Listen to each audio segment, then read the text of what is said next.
Welcome back to These Things Are Written on this Wednesday. So glad that you're joining us today as we continue to look at Paul's trip to Rome. It's a very eventful trip. He has just been shipwrecked, and they all made it safely to shore, as he said that God had promised them that they would. And we pick it up with Acts 28, the last chapter, beginning with verse 1.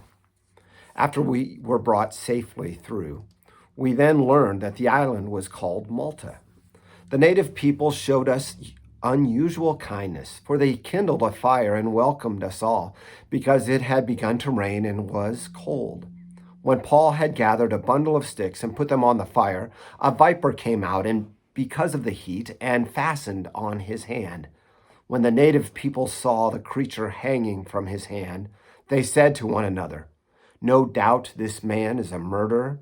Though he has escaped from sea, justice has not allowed him to live." He, however, shook the creature into the fire and suffered no harm. They were waiting for him to swell up or suddenly fall down dead, but when they waited a long time and saw no misfortune came to him, they changed their mind and said that he was a god. Now in the neighborhood of that place were lands belonging to the chief man of the island, named Publius, who received us and entertained us hospitably for 3 days. It happened that the father of Publius lay sick with fever and diphtheria, and Paul visited him and prayed, and putting his hands on him, healed him. And when this had taken place, the rest of the people on the island who had diseases also came and were cured. And they honored us greatly. And when we were about to sail, they put on board whatever we needed. This is the word of the Lord. Remember the pattern that we have seen, especially in yesterday's reading, as well as today. Something bad happens, but then God uses that for good. They were going to shipwreck, but yet, and kill all of the prisoners, but God used Julius, the centurion, to save them. And here we see it continuing. They are cold because it's starting to rain, and the people of that land build a fire, help them out. So Paul goes and gathers sticks and throws them on a fire, and a snake jumps out and bites him. How much worse could he get than that? Vipers are very poisonous. The people were waiting for him to swell up and to die, but God uses this as an open door for Paul to share the gospel. Publius's father is sick, and God heals and opens another door. God was shown to them, and goodwill was shown to those who were shipwrecked. Amazing things happen. You know, one thing that is not mentioned in this passage, and if you read it with me, you probably were waiting. It never mentions that Paul shared the gospel. It mentions about other things that happened, but never that fact. And it's kind of surprising that it's missing. But yet, I'm sure that he did share the gospel. First of all, Paul never missed an opportunity to share the gospel.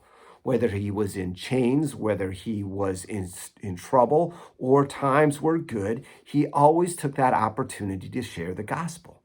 And the second reason was, that was one of the reasons for the miracles in the early church.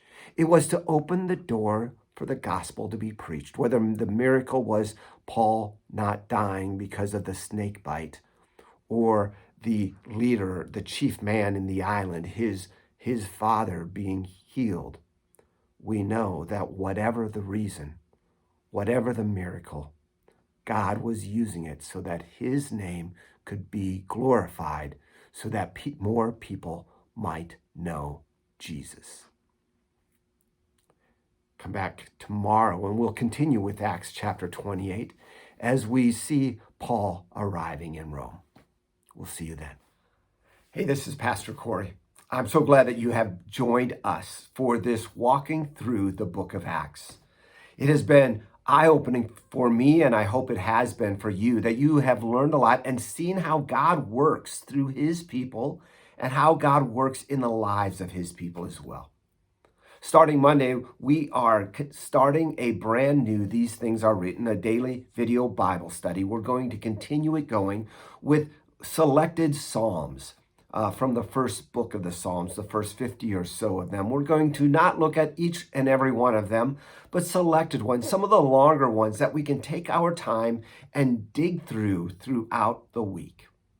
I hope you are able to continue to join us as we look at this amazing book and how the poetry and the words that are used bring so much meaning for then and for God's chosen people now.